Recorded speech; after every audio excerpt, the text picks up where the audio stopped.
are these people? So All right. you So brought I'll this. probably try and go this a little fast. Sure.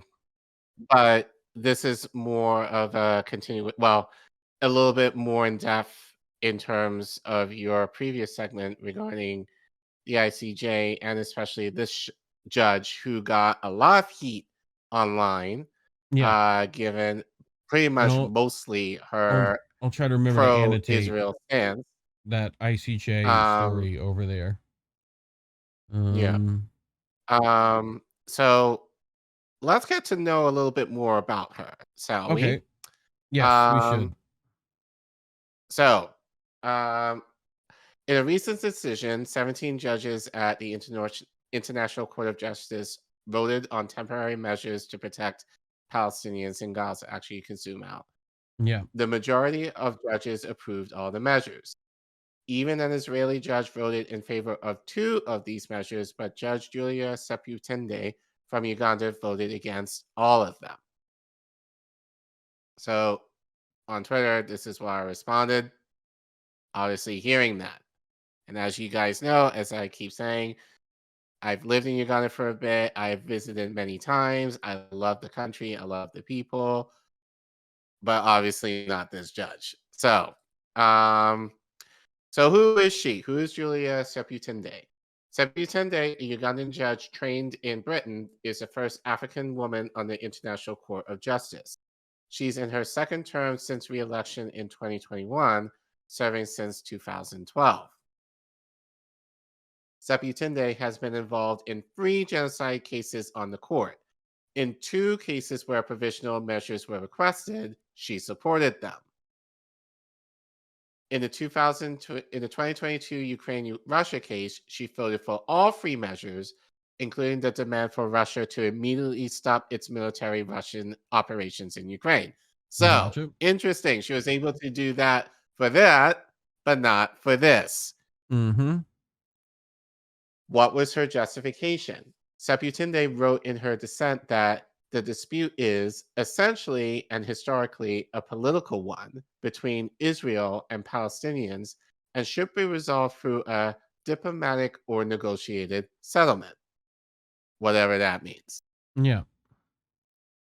So the judge added that she didn't believe South Africa's provisional measures, as requested under the UN genocidal law, were plausible because the acts allegedly committed by Israel were not accompanied by a genocidal intent. I don't know how that's the case, but okay. Uh, Well, well, needless to say, she got a lot of heat online as well. She got heat online, and she also got a lot of love for the Zionists. Yes. So this actually kind of surprised me because I sent you this. I think I pulled this over the weekend.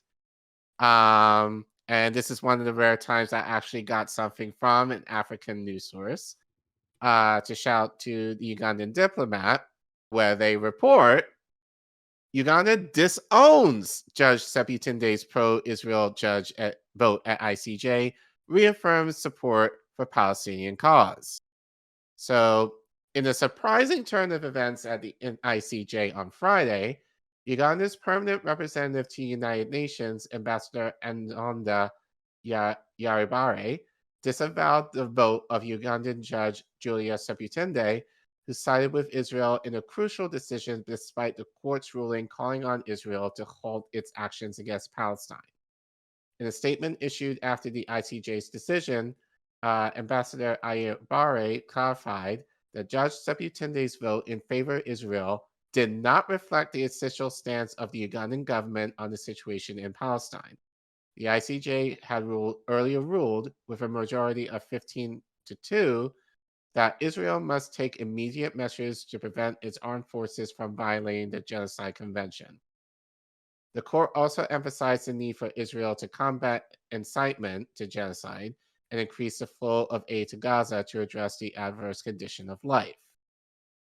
Ambassador Ayabare highlighted that Uganda's support for the Palestinian cause has been consistently expressed through its voting patterns at the United Nations. The Ugandan representative pointed out that Judge Sebutinde had previously voted against Uganda's interest in the case concerning the Democratic Republic of Congo. This recent divergence in the judge's voting behavior raised eyebrows and prompted the swift disavowal from the Ugandan government. Ambassador Adetonda's statement came following backlash against Sebutinde on social media, with many bashing her as they singled out her country of origin. So this is what he tweeted here. Justice Sebutinde ruling at the International Court of Justice does not represent the government of Uganda's position on the situation in Palestine. She has previously voted against Uganda's case on DRC. Uganda's support for the plight of the Palestinian people has been expressed for Uganda's voting pattern at the United Nations. Mm-hmm. So basically, they threw her under the bus. Okay. For her vote. So the disavowal by Uganda emphasizes the complexity of international relations and the diversity of perspectives within the United Nations. The aftermath of this ICJ ruling is likely to provoke further debates on the role of individual judges and their allegiances within international legal institutions. So this is from, you sent me this is from Craig Murray. Yep. The Ugandan was the only judge to vote for Israel on every count. I cannot pretend to understand why. But I can say I was, to my knowledge, the only person to explain this was going to happen on the 11th of January. Real journalism. So he, you sent me where he posts on his blog Yeah. this sentence. On the other hand, there is Ugandan judge on the ICC who you might assume would align with South Africa. But Uganda, for reasons which frankly I do not fathom, joined the United States and Israel in opposing Palestine's membership of the International Criminal Court on the grounds Palestine is not a real state. So, I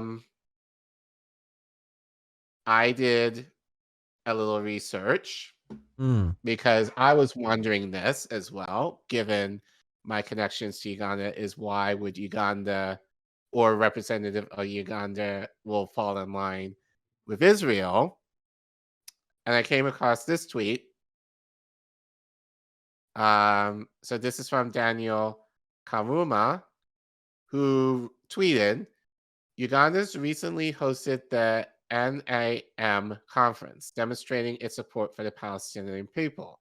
However, behind the scenes, it is widely known that Katuja Museveni, as in President Museveni, has close ties with Israel.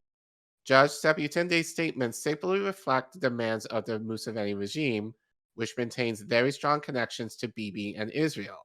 In fact, Israel has supplied surveillance technology to the Ugandan government for purposes such as monitoring the opposition, among other resources the regime has utilized to maintain his authority. So in other words, and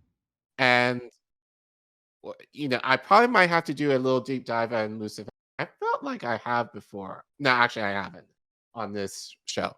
But so basically, Museveni.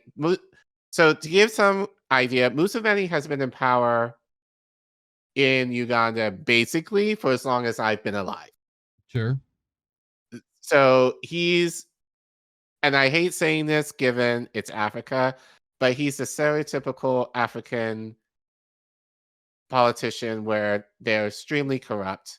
In this case, definitely is a puppet for the West and holds on to power by essentially threatening people, anyone who kind of stands in his way, he threatens them to death. Mussolini, essentially. Essentially, yes. Okay, because their names go together, so you might as well. Right. Yeah. So going back to the tweet. Yes. This dissent, even though in the minority on the ICJ, will undoubtedly please the State House and Museveni's regime. You are in a tough position as a diplomat and your new role in a non-aligned movement. The need of this statement to clean up the mess is clear.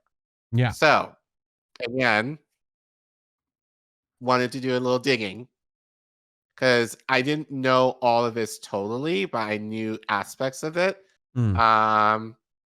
But I stumbled upon this. This is from Al-Jazerra, written by Thembisa Fakude, where he writes 40 years after Entebbe.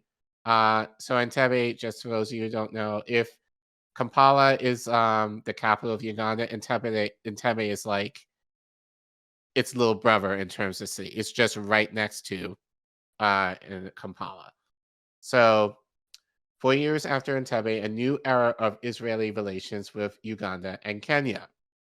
Following the Yom Kippur War in 1973, 29 out of 30 African states broke relations with Israel in a demonstration of solidarity with Egypt.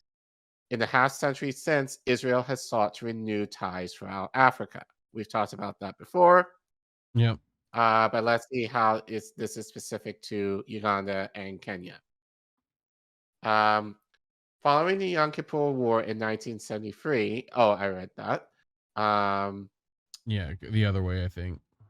Yeah. In the half century since, Israel has sought to renew ties throughout Africa, though this process has been rocky at times. At the formation of the African Union in 2002, for example, Israel's attempts to gain a seat as an observer were thwarted by a bloc of African states led by Libya's ruler Gaddafi. It remains an important goal of Israel's Africa policy to gain legitimacy on the continent for a seat at the AU. In recent years, Israel has launched a charm offensive in several African countries to revive diplomatic, economic, and security ties.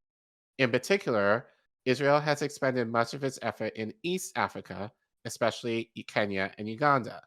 The fruits of this labor can be seen in the recent visit of Kenya President Uhuru Kenyatta to Israel and the upcoming visit of Prime Minister Benjamin Netanyahu to East Africa in July 2016 that will coincide with the 40th anniversary of the Entebbe raid, where the Prime Minister's brother, Jonathan Netanyahu, died.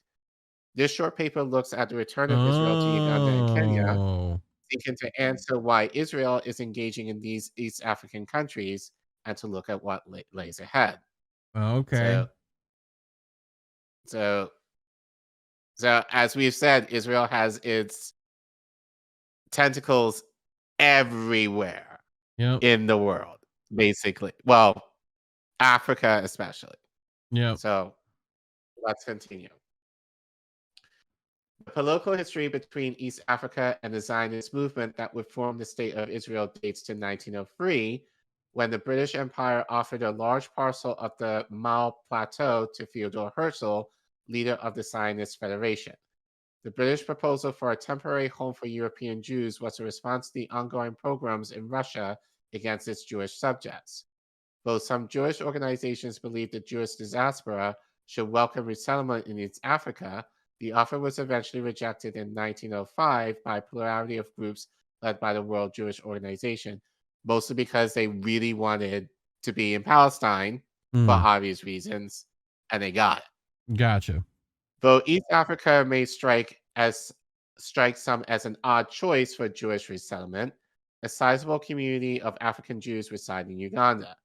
Indeed, the Adudaya Jews numbered approximately 3,000 when Idi Amin seized power in 1971. Under Idi Amin's rule, Uganda's support for Palestinian independence created tension with Israel, which broke into open hostility with the infamous Entebbe raid.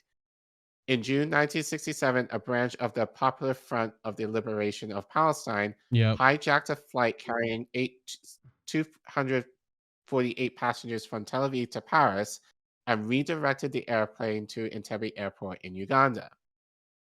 Idi Amin personally greeted the plane at the airport and provided the hijackers with logistic and political support. In neighboring Kenya, the government condemned the hijacking and granted access to Israeli warplanes to land at Jomo Kenyatta Airport to execute what was later known as the Entebbe raid. Following a standoff that lasted several days, Israeli commandos launched an operation that ended the standoff and managed to rescue all but 3 hostages. During the attack, Israel lost one of its commanders, Jonathan Netanyahu, brother of the future Prime Minister of Israel, Benjamin Netanyahu. The decision by the Kenyan government to facilitate the raid infiltrated Idi Amin. Subsequently, Amin directed the massacre of thousands of Kenyans living in Uganda along the Al-Jazerra Jews, whose numbers were reduced to 300. In support of Amin's position, the Organization of African Unity lodged a complaint with the United Nations Security Council, charging Israel with violating the sovereignty of an independent state. Mm. In the wake of an Entebbe raid, and even after the end of Amin's rule in 1979, and then Museveni has been in power since pretty much ever since then. Right. Israeli-Ugandan relations remain low and struggle to improve. In recent years, however, relations have warmed as both countries have worked to resuscitate political and diplomatic ties. Israel has been involved in development projects with the community of Adiyah in Bulale in eastern Uganda, where the population has rebounded to roughly 2,000. There's also been a trickle of Israeli business tours in Uganda with the intention of exploring investment opportunities. Sound familiar? Yes. Yep. Like, this is what China does. Yeah, well, it's what we do. It's what, right. It's like what happened in Puerto Rico. It's what happened, it's exploitation of the global south, classically. Right. So, during the visit of Israeli ambassador to East Africa, Gil Haskell, the Ugandan Minister of State of Industry, Dr. James Mutende, encouraged Israeli businessmen to invest in industry, agricultural processing, and tourism.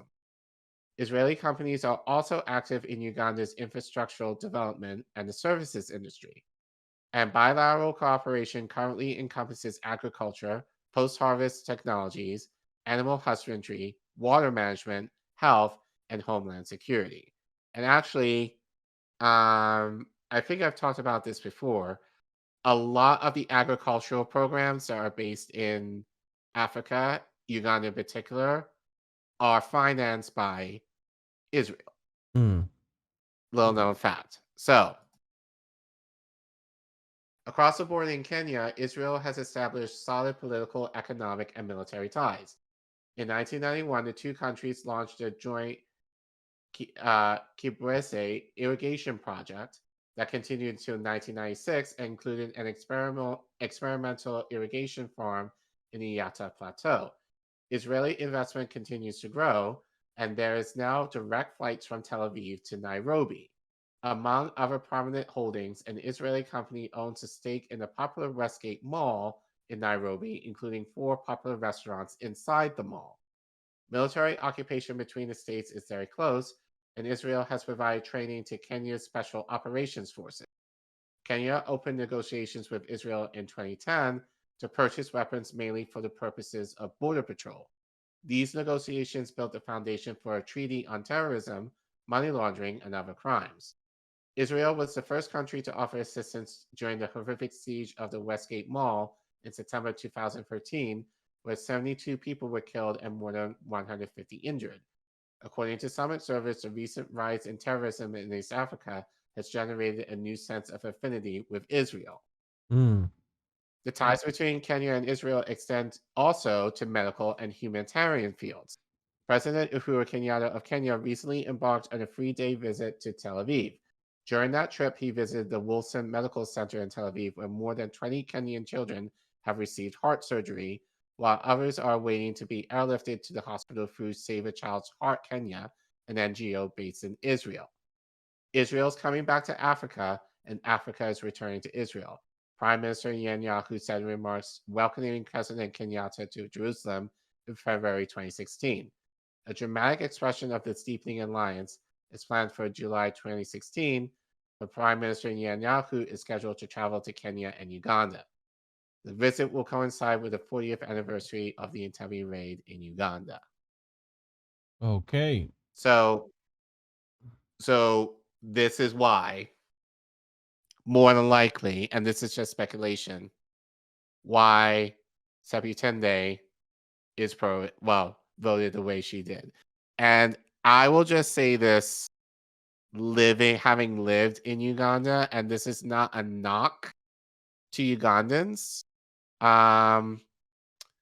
but there is a tendency for Ugandans in terms of, I think, culturally, where if you do something nice for them, they will have extreme loyalty to you.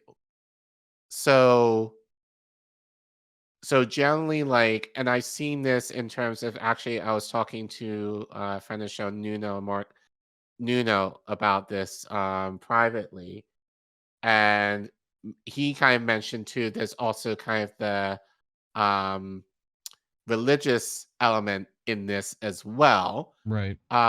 Given uh missionaries that do go to Uganda, typically, well, Christian, but you can also argue they might be more Zionist in scope, quote unquote, Mm-hmm. that, obviously they're giving, resources or supporting Ugandans with resources to help them more economically viable.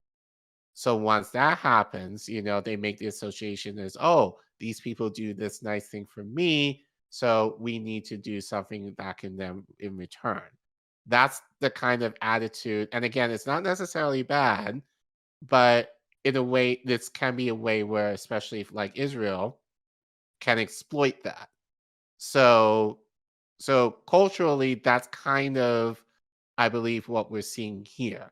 Because Israel did a few nice things for Uganda, Uganda, like, is kind of reciprocating in kind in terms of their support for them. So, and again, given Judge Sebutinde's, she was educated in the UK, will also kind of add to that in terms of being more aligned to the West than I would argue she probably is, more aligned, with Africa per se in this regard. So again, what I'm saying is just more speculative, if anything else. But I do believe this kind of answers the question as to why she voted the way she did. Yep. Well, make sure let us know what you think in the comments below. Like and subscribe, and share this stream out, share this clip out. Make sure people sees it. Help us get to 2K subs. We're almost there. Click the button. It's red. If it's red, click it. Just click that button.